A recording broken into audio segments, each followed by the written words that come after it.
Hello friends, welcome to my YouTube channel study with Priya. आज हम अपने इस वीडियो में प्रैक्टिस सेट 3 वाक्यांश के लिए एक शब्द ये सॉल्व करेंगे। शुरू करते हैं। हमारा पहला प्रश्न है, इनमें से एक के लिए प्रयोज्य शब्द है। 86 नंबर क्वेश्चन। प्रयोज्य शब्द है असूर्य पश्चिम। बताइए। ऑप्शन नंबर इसका डी सही है।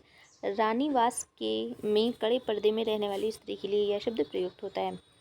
जो स्त्री सूर्य को कभी देख ना सके उसे असूर्य पश्या कहते हैं। यह शब्द पर्दे में रहने वाली उस स्त्री के लिए भी प्रयुक्त होता है जो पर्दे के कारण सूर्य के दर्शन नहीं कर सकती है।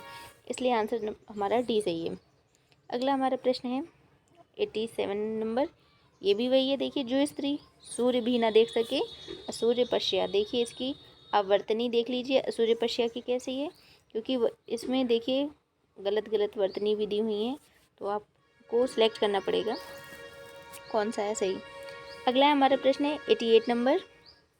जो सूर्य ना देखे ऐसी स्त्री, इसे असूर्य पश्या कहते हैं। ऑप्शन नंबर, देखिए इसमें असूर्य पश्या लिखा हुआ है, चा है और ये या है। आगे देखिए, दूसरे के गुण में दोष निकालना के लिए एक शब्द असूय होता है। अगला है हमारा 89 नंबर। उत्तराधिकार में प्राप्त संपत्ति के लिए एक शब्द। उत्तराधिकार में रिक्त उसे बोलते हैं, क्या बोलते हैं? रिक्त बोलते हैं उत्तराधिकार में प्राप्त संपत्ति को। जबकि इसका और देख लीजिए डिटेल व्याख्या। उत्तराधिकार में प्राप्त संपत्ति के लिए एक शब्द रिक्त कहलाता है, और दूसरा क्या, जो दूसरे के यहाँ रखी हो उसे क्या कहते हैं? धरोहर। किसी के मरने के पूर्व उसके द्वारा किसी को अपनी संपत्ति का वारिस घोषित करना वसीयत कहलाता है। अगला हमारा शब्द है 90 नंबर। किसी के पास रखी हुई दूसरे की वस्तु अभी हमने देखा, उसे धरोहर कहते हैं। अगला हमारा गिरा हुआ के लिए एक शब्द 91 क्वेश्चन नंबर। इसके लिए गिरा हुआ के लिए ऑप्शन नंबर ए पतित शब्द इस्तेमाल में आता है। और जो जमीन पर गिरा या लुढ़का हुआ उसे लुंठित कहते हैं। पृथ्वी पर लेटा हुआ के लिए एक शब्द धराशायी कहलाता है। अगला है 92 नंबर क्वेश्चन। निम्नलिखित वाक्य खंडों में से एक के लिए प्रयुक्त होने वाला शब्द है स्वयं सेवक। यानी अपनी इच्छा से दूसरों की सेवा करने के वाले को स्वयं सेवक कहते हैं, और बिना वेतन के काम करने वाले को अवैतनिक कहते हैं। ठीक है। अगला हमारा प्रश्न है 93 नंबर। 93 नंबर। अपना उद्देश्य पूर्ण होने पर संतुष्ट ऐसे व्यक्ति के लिए एक शब्द। ऑप्शन नंबर डी कृतार्थ। उसको क्या कहते हैं? अपना उद्देश्य पूर्ण होने पर संतुष्ट व्यक्ति को कृतार्थ कहते हैं। अब देखिए, इसकी व्याख्या बहुत ज़रूरी है, क्योंकि इसमें कृतार्थ, कृतज्ञ कई ऐसे शब्द हैं जिनका मतलब पता होना बहुत ज़रूरी है। अपना उद्देश्य पूर्ण होने पर संतुष्ट ऐसे व्यक्ति के लिए शब्द कृतार्थ होता है।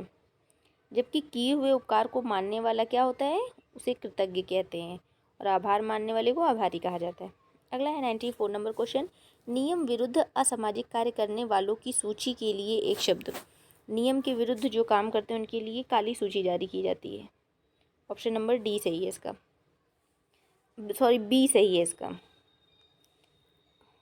और इसमें भी देख लेते हैं, वैध कार्य ना करने वाले को अवैध सूची, नियम के अनुरूप और सामाजिक कार्य करने वालों को श्वेत सूची, और जो नियम के विरुद्ध और असामाजिक करते हैं उनको काली सूची में।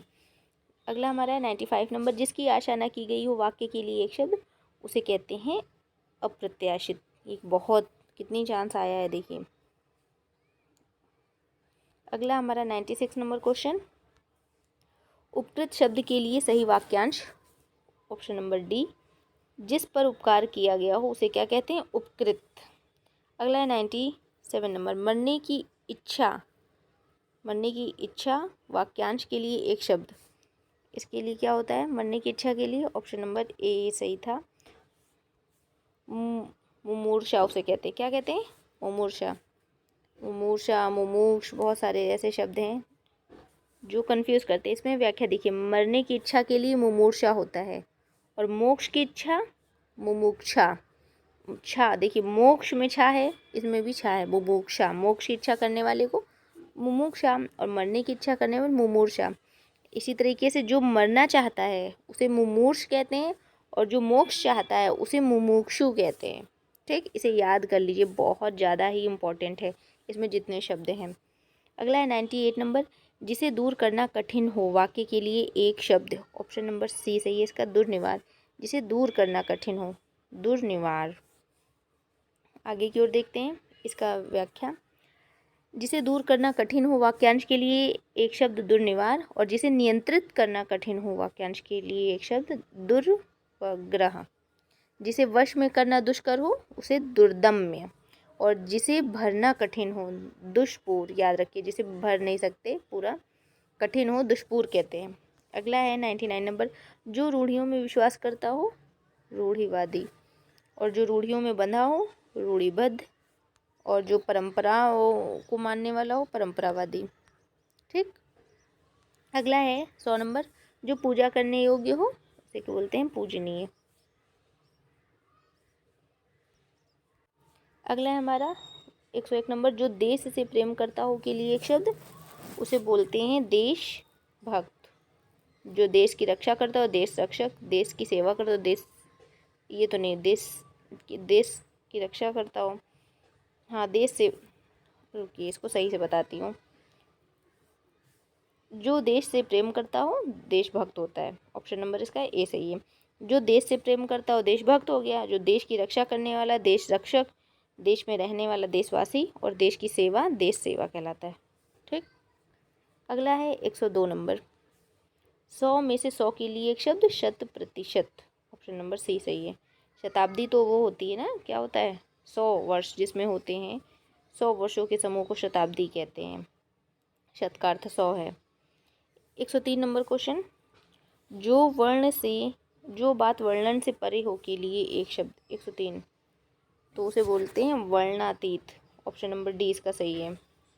जो बात वर्णन से परे हो शब्द के लिए शब्द वर्णातीत कहलाता है। जिसे वाणी द्वारा व्यक्त ना किया जा सके, वर्णनीय।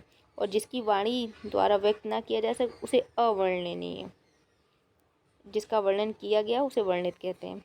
अगला 104 नंबर।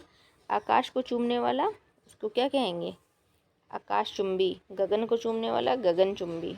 ठीक। आकाश को चूमने वाला आकाशचुंबी, गगन को चूमने वाला गगनचुंबी। जहाजों को रात्रि में मार्ग दिखाने वाला प्रकाश स्तंभ, आकाशदीप कहलाता है। अगला है 105 नंबर क्वेश्चन।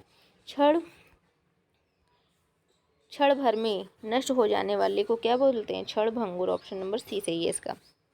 अगला हमारा प्रश्न है, क्षण भर में नष्ट हो जाने वाले के लिए एक शब्द क्षणभंगुर है। जो क्षण भर के लिए आतुर हो, उसे क्षणातुर कहते हैं। जो भूख के लिए आतुर हो, उसे क्षुधातुर कहते हैं। अगला 106 नंबर। जो शब्द द्वारा व्यक्त ना किया जा सके के लिए एक शब्द, उसे बोलते हैं अव्यक्त। जिसे व्यक्त नहीं किया जा सकता शब्दों द्वारा, जो शब्दों द्वारा व्यक्त ना किया जा सके उसे अव्यक्त कहते हैं। और इसमें क्या लिखा है, जो वाणी या वचन द्वारा ना कहा जा सके उसे अकथनीय कहते हैं। जो कम जानता है उसे अल्पज्ञ कहते हैं। जो कहा ना जा सके उसे अकथ्य कहते हैं। ठीक। इसमें व्याख्या आप देख लीजिए, आपका कंप्लीट हो जाएगा। मतलब कोर्स जो, जैसे बच्चे कुछ हैं, अब पढ़ने का इतना समय नहीं रह गया एक एक, तो इसमें जो व्याख्या दी हुई, इसीलिए व्याख्या भी डिफाइन कर देते हैं कि आपने अगर वो शब्द नहीं पढ़े हैं तो आ जाए आपको। अगला है हमारा 107 नंबर। पैर से लेकर सिर तक के लिए एक शब्द, अपादमस्तक। क्या है, अपादमस्तक। आगे देखिए इसमें व्याख्या में क्या दिया हुआ है। पाँव से पीने वाले को पादप कहते हैं। जो अपनी बात से टले नहीं, वह अटल कहलाता है। वह जिसकी अब कामनाएं पूर्ण हो चुकी हो, आप्त काम कहलाता है। अगला हमारा है, किसी पर विजय पाने की इच्छा रखने वाला के लिए एक शब्द क्या होता है, जिगीषु। किसी पर विजय पाने की इच्छा रखने वाले को जिगीषु कहा जाता है। इसकी व्याख्या में देख लीजिए। जिसे जीता ना जा सके उसके लिए अजेय होता है। जानने की इच्छा जिज्ञासा। जान से मारने की इच्छा जिघांसा कहलाता है। जिघांसा, जान से मारने की इच्छा, इम्पोर्टेंट। अगला, मध्य रात्रि के समय के लिए एक शब्द, उसे निशीथ कहते हैं। इसका भी व्याख्या बहुत इंपॉर्टेंट है। मध्य रात्रि के समय के लिए निशीथ होता है। दोपहर के सूर्य को मार्तंड कहते हैं। दोपहर के बाद के समय को अपराह्न और दोपहर के समय को मध्याह्न कहते हैं। ठीक। अगला देखिए 110 नंबर। जिसका दमन किया गया हो, दमित। जिसका दमन किया गया हो उसे दमित। जो दबाया जा सके, दमनीय। जो दया करने योग्य हो, दयनीय। दमन करने वाला, दमनशील। देखिए इसमें जिसका दमन किया हो, ऑप्शन नंबर ए सही है। अगला है 111 नंबर। जिस पर उपकार किया गया हो, ये भी हम लोग शायद पढ़े थे ना, उपकृत उसे कहते हैं। जो भूमि उपजाऊ हो उसे उर्वरा कहते हैं।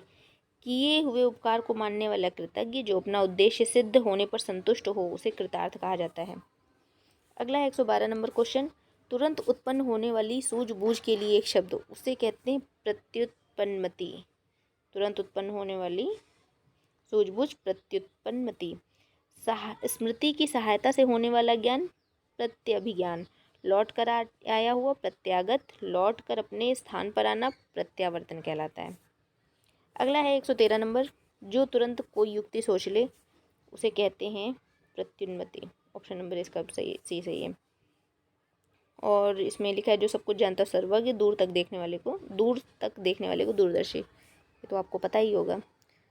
अगला है 114 नंबर, अतिथि सत्कार की भावना के लिए एक शब्द। ऑप्शन नंबर आतिथ्य। ऑप्शन नंबर इसका ए सही है। आतिथ्य सत्कार की भावना आतिथ्य कहलाती है, अतिथि। और अतिथि को अभ्यागत भी कहते हैं। वह जिसके यहाँ अतिथि ठहरा हो उसे आतिथेय कहते हैं। क्या कहते हैं? आतिथेय। इसकी वर्तनी देख लीजिए, यहाँ है शुद्ध शुद्ध। ये भी इम्पोर्टेंट है, व्याख्या तो बहुत ही इम्पोर्टेंट है हिंदी की। वाक्यांश के लिए शब्द, अनेक युगों से चले आने वाले वाक्यांश के लिए एक उपयुक्त शब्द होगा सनातन होगा। ऑप्शन नंबर इसका डी सही है। जो उपयुक्त हो उसे समाचीन और जो पुराना हो उसे प्राचीन। ठीक, अगला है, आगे देखते हैं इसमें क्या है। समय बीत जाना कालांतर कहलाता है। अगला है, फिर से वही है, युगों से चले आने वाले को सनातन कहते हैं। याद रखिए, इम्पोर्टेंट है। आए शब्दों में आजकल आता भी है सनातन धर्म, यानी युगों से जो चला आ रहा है। अगला है, जिसे बुढ़ापा ना आया हो उसे क्या कहते हैं? अजर कहा जाता है। जिसे बुढ़ापा ना आए उसे अजर कहते हैं। अमर, जिसकी मृत्यु ना हो उसे अमर कहते हैं। अगला 118 नंबर, जिसे ईश्वर में विश्वास हो उसे क्या कहते हैं? आस्तिक कहते हैं। Option number C. ये भी कितने टाइम्स। तो फ्रेंड्स, ये है आज का हमारा वीडियो। और इसी तरीके से मेरे और वीडियोस हैं, अगर आप पढ़ना चाहें तो मेरे चैनल पर जाके मेरे चैनल को सब्सक्राइब करके RO 2023 से संबंधित जितने भी हिंदी के प्रैक्टिस और वीडियो हो सकते हैं मैं इस पर अपलोड कर दूँगी। आप उनको देख लेंगे। आपका हिंदी का सिलेबस तो मैंने पहले ही कवर करा दिया है। अब जो प्रश्न आए हैं एग्ज़ाम में, अब मैं उनको करा रही हूँ। बस इतना ही ज़रूरी, इससे ज़्यादा हिंदी में नहीं पढ़ना है। और अगर आपके पास क्षमता है अधिक पढ़ने की तो और किताबें आप परचेज़ कर लीजिए और आप पढ़ लीजिए, ठीक है। लेकिन जहाँ तक मेरा है, मुझे पता है कि इतने में से ही आता है। बस इससे बाहर एक भी प्रश्न नहीं आएगा। जब पेपर आएगा ना तब भी वीडियो बनाएंगे, मैं आपको बताऊंगी कि कौन कौन से प्रश्न मेरे इस वीडियोज़ में से आए हैं, ठीक है। तब तक के लिए धन्यवाद।